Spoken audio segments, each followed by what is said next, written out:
Często odczuwałam mękę Pana Jezusa w ciele moim. Chociaż to było niedostrzegalnym, cieszę się z tego, bo Jezus tak chce. Jednak trwało to krótki okres. Cierpienia te zapalały duszę moją ogniem miłości ku Bogu i duszom nieśmiertelnym. Miłość zniesie wszystko. Miłość przetrwa śmierć.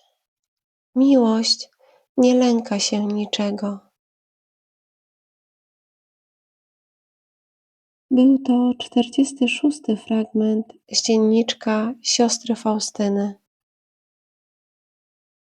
Rozpalaj się dziś w ogniu miłości Chrystusa.